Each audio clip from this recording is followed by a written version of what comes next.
Mr. Thurston, sir. How you doing? I'm doing great. And yourself? Oh, man, I'm doing good. I'm holding. God is good. God is good. Man, I reached out because I got a question for you. There's a lot going on right now with Minister Micheal Halkitis, and he is a certified. Is he a certified research analyst or financial analyst? Certified financial analyst. He's a certified financial analyst. Okay. Yeah, very similar to the certification that I have as a research / investment analyst. CFAs normally are assigned to a particular company. Okay. Research analysts, they look at the entire market. Okay. So, it's more from a company's perspective rather than a market perspective. Okay. So Micheal Halkitis would be an expert in terms of analyzing the financial statements of a particular company, whether he is in-house or he comes from an out-house perspective in order to for compliance issues. His function would be oriented more to being company specific rather than market specific. Okay. I got a question for you now. A lot of people are calling right now for his resignation, right? With his credentials and expertise, do you believe that he should step down because of not following the protocols that his profession dictate he should? Or should the Bahamian people give him a pass? Well, let's contextualize it. Okay. So when you function as a certified financial analyst, everything is about compliance. Okay. If you are in charge of a company, or whether you become a principal in that company or serve in any capacity on the board of directors, as a certified financial analyst on that board, your initial focus would be hone in on source of funds. Okay. Where are the source of funds coming from to facilitate this company? So he would be in a unique position to do proper analysis on that. This isn't just an ordinary person in a position where they truly don't understand the mechanisms of how source of funding compliance protocols are to be properly measured. He would be an expert when it comes to analyzing source of funds and having those source of funds in compliance with all of the protocols of the country. So it's one or two things. Either he has a professional certification and he's not a professional. So you have people who end up with certification, but it's just a piece of paper. Right. When you speak to them, their expertise doesn't lend itself to somebody who has that certification. So it could be that. But ignorance is no excuse of the law. Right. There are serious implications now when you had somebody who's running a company, and on the docket I see he was the president at one particular time. As a private citizen, I was involved in financial consulting and corporate services consulting. I was approached to provide consulting and directorship services to top-notch builders, in particular setting up proper corporate governance procedures and structures. That was the middle of 2019. By April 2020, the company suspended operations due to COVID-19 pandemic, and I resigned as director of that company and all of the other directorships I held in 2021. What do you make of these documents that are now circulating on social media? Do you think it's mischief making? I invite all of these, all corporate documents, this is the last thing I'll say on it, available from the Registrar General's Department. And so anybody who's interested in a complete story can get the complete set of documents, which not only show who the directors are, but who the shareholders are, who the owners of the companies were at the time. And they would see that it's not who some people say it was, and I'll leave it like that. Look at the complete set.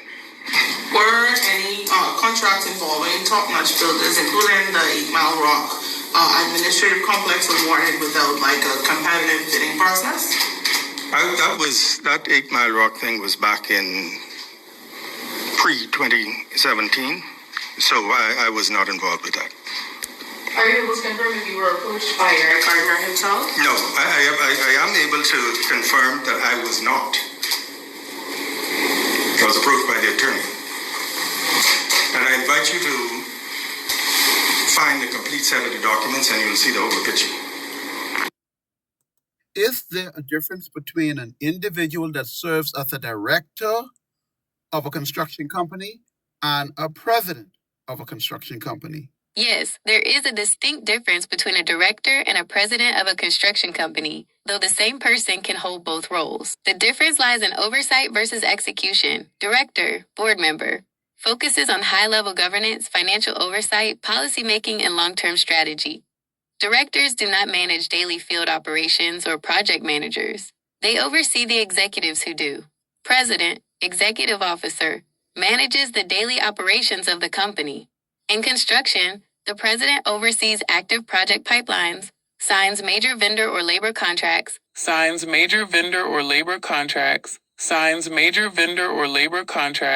manages senior leadership. In short, directors govern the company, while the president runs it. Now, note for the record, what Micheal Halkitis was attempting to do is deceive the public. He did not want the public to know he was the president of the company. That's why he kept using the term directorship services. I was approached to provide consulting and directorship services to top-notch builders, and I resigned as director of that company and all of the other directorships I held in 2021. When he could have simply said now, he served as the director and the president, he don't want you to know he served as the president. Why? Why? Because when you serve as the president, you cannot claim ignorance. Not only that, he was also in charge of financial consultations or counseling them on the financial front. And note for the record, Halkitis said that he was not approached by Gardner. He was approached by Gardner's attorney. Ask him who the attorney is. And while she added, ask him who is politician number one. Politician number one have many proxies, many individuals that operate on their behalf. But there is a thing called the RICO case. I'll leave that there for now. Sitting cabinet minister who cannot recall whether or not he held, if not the first, the second most prominent role in a company, Top Notch Builders, owned by a convicted international narco trafficker who is now arrested, incarcerated, and before the courts in the Southern District of New York. We find it astounding that this administration feels that he is a fit and proper person to run the exchequer, the finances of this country. Him in public, indicating that really there's no real link between him and Mr. Gardner. We know that to be absolutely false. He came in as president of a company, following that gentleman being the president of the company. Surely you must know who preceded you, who came before you. Furthermore, he was a former member of parliament for Golden Isles, where the company is resident, where the company is also doing a major project that was the subject of a lot of controversy, that is the housing project Renaissance. So certainly he knows who all the players are. And for him to then say he was merely a director when there are clear documents that show he was the president, show that he lied on his feet.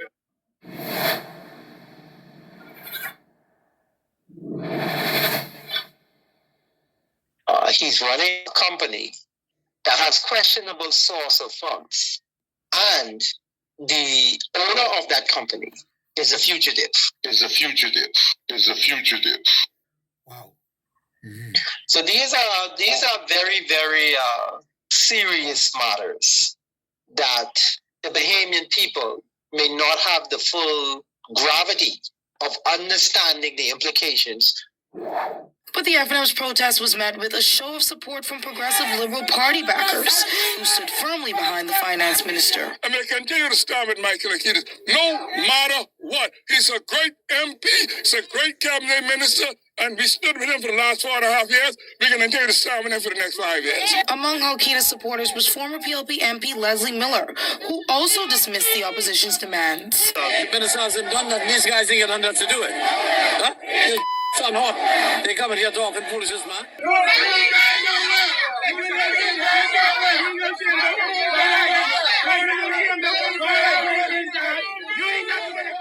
The Bahamian people may not have the full gravity of understanding the implications of now having that particular person who's been compromised now functioning as the Minister of Finance for an entire country. Oh, man. Micheal Halkitis is compromised. Right. His past behavior puts him in a position where he's compromised, and his judgment is now in question. The key thing about it is, even if you don't understand all the compliance and the protocols that have been breached, you now have somebody who is in charge of the finances of the country who has questionable judgment. Wow. I believe that somebody placed in the position as being Minister of Finance of a country, beyond doing an analysis, well, there are two things that you can analyze when you have a certification to be an analyst. There's quantitative analysis, where you're just looking at the figures and the actual financial reports, and you're essentially trying to assess the value of the company if you break it apart or if you keep it together. And you're making judgments along that line. So you're doing an analysis to say, maybe if we spin off XYZ from this company X, the company itself may be more valuable in pieces. Wow. Or what they call a sum of the parts. They call it a sum of the parts analysis. But there's another part of an analysis that is rarely talked about and rarely discussed that has to do with qualitative analysis, where the analysis is being done on the personnel that you have in your particular company, right, and whether or not they have the capacity to execute on what the company's mandate is, right, and whether or not having a particular personality in your company compromises the integrity of your company. And that is called qualitative analysis.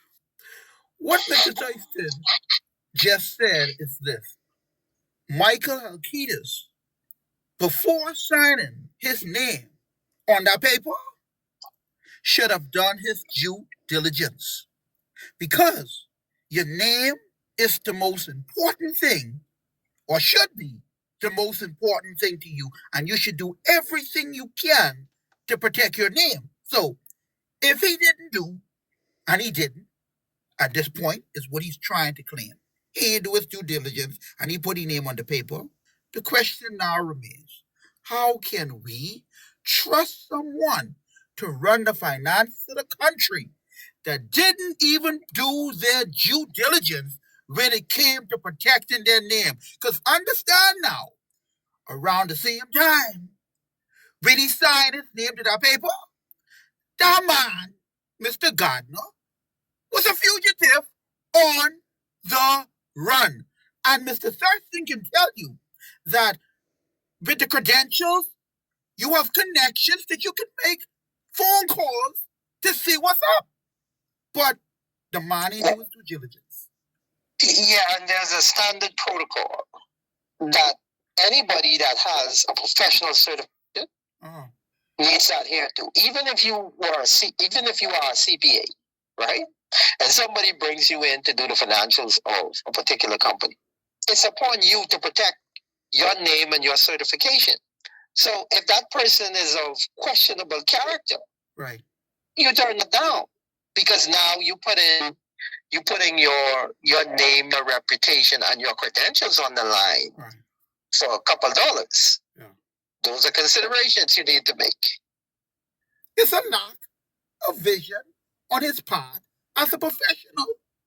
Because I believe that his credentials now, if someone make a call on him and his credentials to where he got it from, they could pull him in for a review and pull his credentials. They could pull him in for a review and pull his credentials.